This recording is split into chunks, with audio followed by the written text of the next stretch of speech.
My ex-husband brought his new family to the summer cabin I built. He smirked. "You can't do anything about it," cried in court. But he didn't know it's no longer just a cabin. The letter trembled in my hands as I read it again. My lawyer's neat handwriting doing nothing to soften the blow. Per the court's decision, Mr. Campbell retains partial access rights to the lakeside property. I crumpled the paper, my fingers turning white at the knuckles. My name is Phoebe, and my ex-husband just won the right to use my cabin, the one thing I fought hardest to keep in our divorce. The same cabin I spent 3 years renovating while he was busy building his new life with Rebecca. "You can't do anything about it," cried in court. Avery's taunting voice from yesterday's hearing echoed in my head. I could still see that smug smile spreading across his face as the judge announced his decision. My phone buzzed. "Speaking of the devil, just wanted to let you know we'll be using the cabin next weekend." Avery's voice dripped with false courtesy. "Rebecca's really looking forward to it. Oh, and Nicole's coming too." I gripped the kitchen counter. "Nicole, you're bringing your stepdaughter?" "Our daughter now. Phoebe. Remember? Rebecca adopted her." The room spun slightly. I hadn't known about the adoption. That's great," I managed. "Isn't it? We're finally a real family. The kind you never wanted to give me." The line went dead before I could respond. I grabbed my keys and jacket, needing to see the cabin one last time before they invaded it. The drive up was familiar. Every curve of the road etched into my memory like the growth rings of the trees surrounding my sanctuary. As I pulled up, the afternoon sun caught the new windows I'd installed myself, the deck I'd rebuilt board by board, the garden I'd planted with my own hands. "I thought I'd find you here." I turned to see Skylar walking up the path, her familiar red boots crunching on the gravel.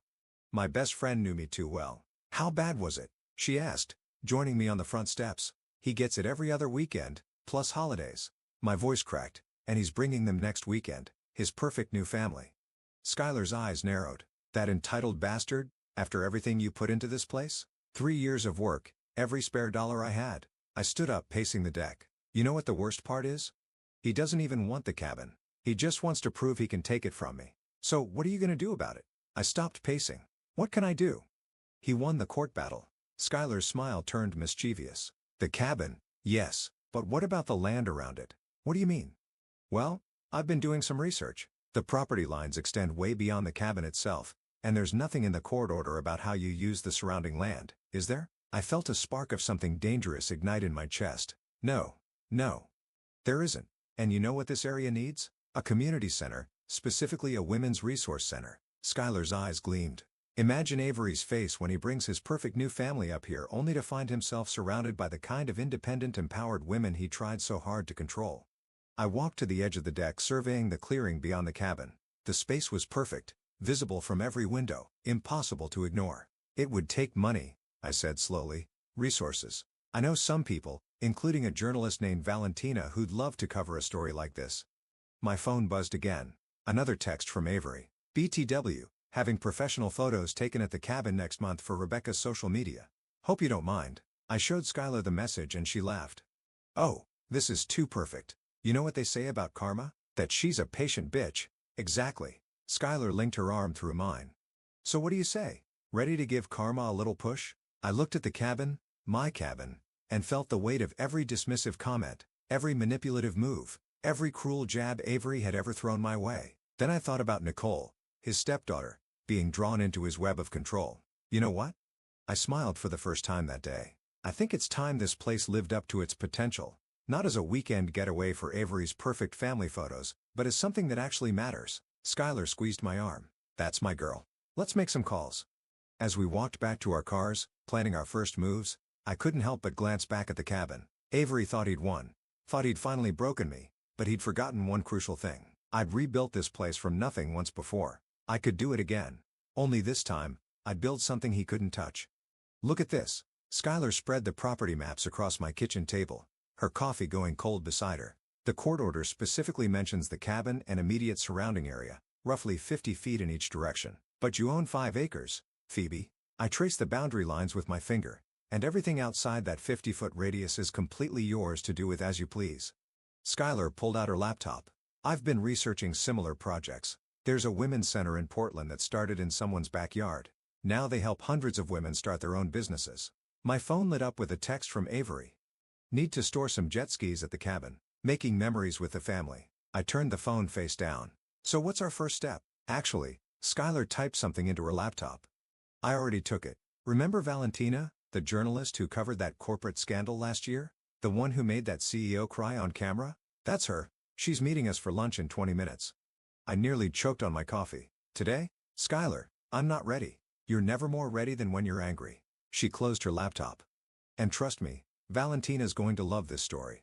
The cafe was busy when we arrived, but I spotted Valentina immediately. She had that journalist energy, alert, observant, already taking mental notes as we approached. So, Valentina said after introductions, Skylar tells me you're planning something revolutionary. I hesitated, but Skylar jumped in. Show her the text, Phoebe. I pulled up Avery's message about the jet skis. Valentina read it, then scrolled through the previous messages, her eyebrows rising. And this man, your ex-husband, he fought for access to a cabin he barely used during your marriage? He fought because he could, I said, because he knew how much it meant to me. Valentina leaned forward. And now you want to build a women's resource center around his weekend getaway spot? Not around it, I corrected. Beyond it, on land that's legally mine. A slow smile spread across Valentina's face.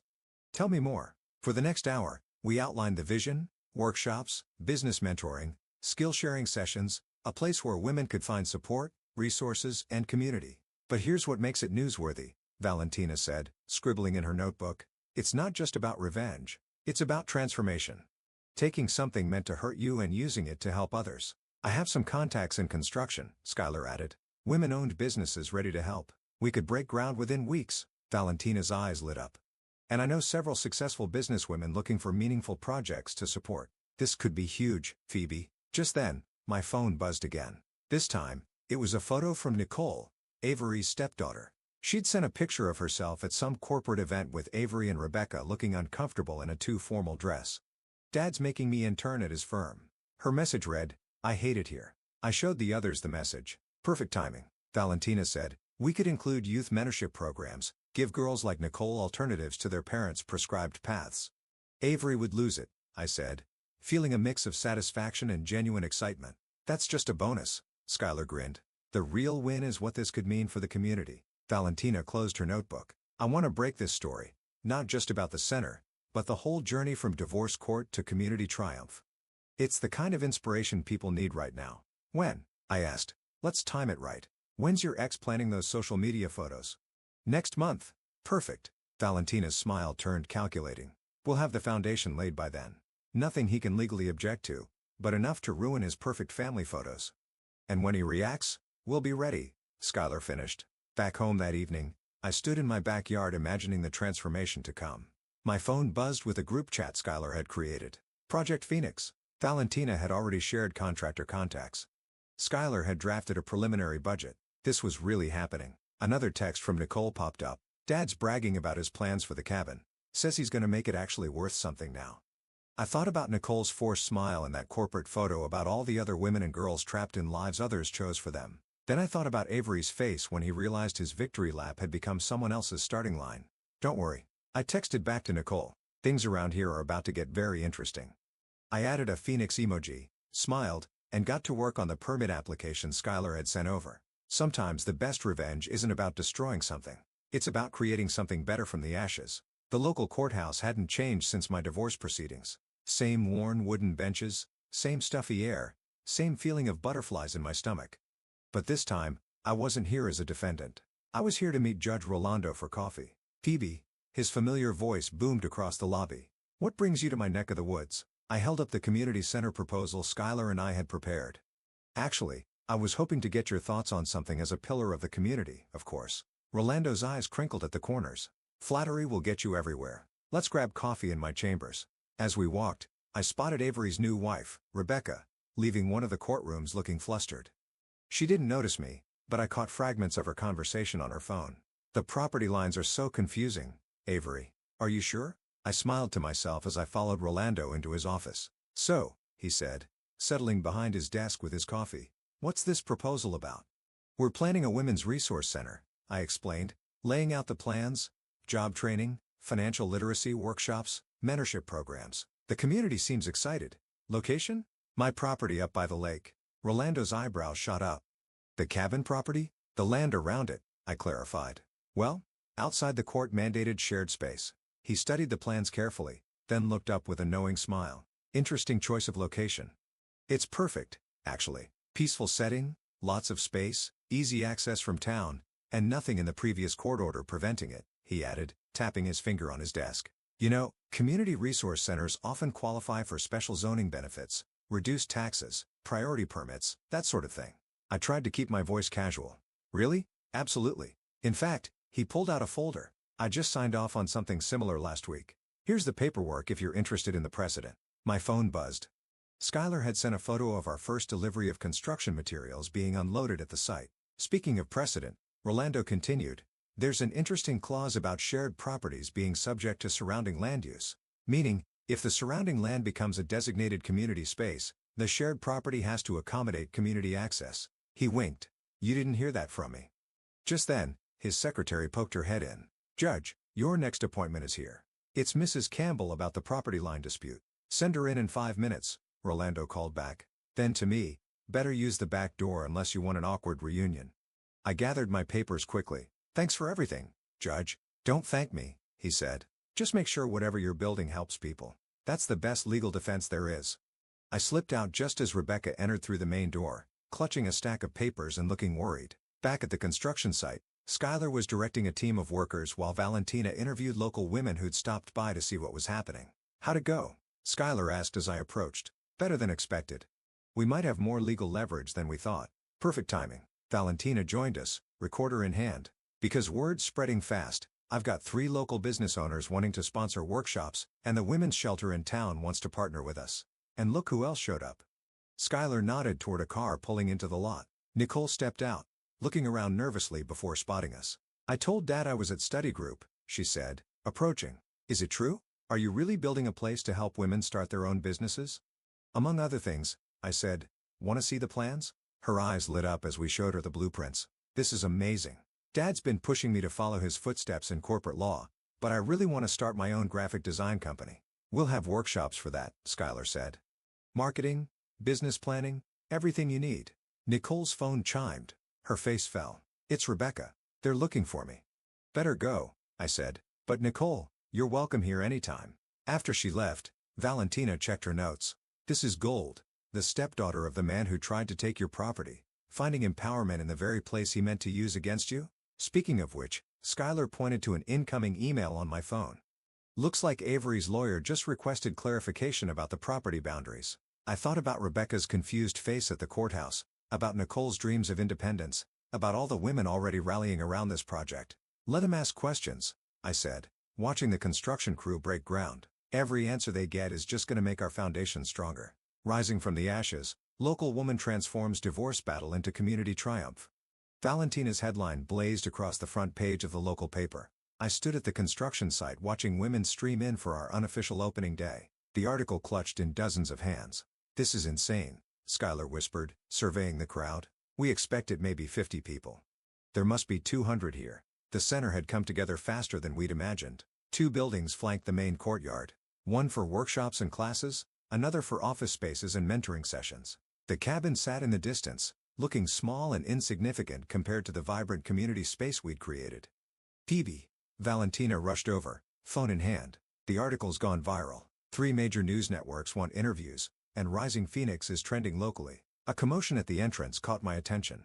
Avery stood there, newspaper crumpled in his fist, face red with fury. Rebecca hovered behind him, looking uncertain, while Nicole lingered even further back, trying to hide a smile. What is this? He demanded, storming over and waving the paper. You turned my property into some sort of feminist commune? Your property? I kept my voice steady, aware of phones recording nearby. The cabin's that way, Avery. This is my land, remember? The part you didn't fight for because you thought it was worthless? You planned this, he sputtered. You deliberately built a community resource center that's already helped 30 women start their own businesses. Valentina cut in smoothly, her recorder visible. Would you like to comment on your opposition to local economic growth, Mr. Campbell? Avery's mouth snapped shut as he finally noticed the cameras. Rebecca tugged at his sleeve. Honey, maybe we should know. He jerked away from her. This was supposed to be our family retreat, our perfect getaway. Look what she's done to it. Made it perfect for a lot of families? Nicole stepped forward, her voice stronger than I'd ever heard it. Dad, they're offering free graphic design courses, real business training, not just corporate internships where I fetch coffee. Nicole, get in the car, Avery snapped. Actually, Nicole pulled out some papers. I signed up for the Young Entrepreneurs Program. I'm 16. I don't need parental permission. The crowd had grown silent watching the drama unfold. Skylar touched my arm, nodding toward a group of women approaching the local business owners who'd sponsored our programs. "Mr. Campbell," one of them called out, "we've been looking forward to meeting you. Your ex-wife's initiative is exactly what this community needed. We'd love your thoughts on supporting young entrepreneurs like your daughter." Avery's face cycled through several shades of red as cameras turned toward him.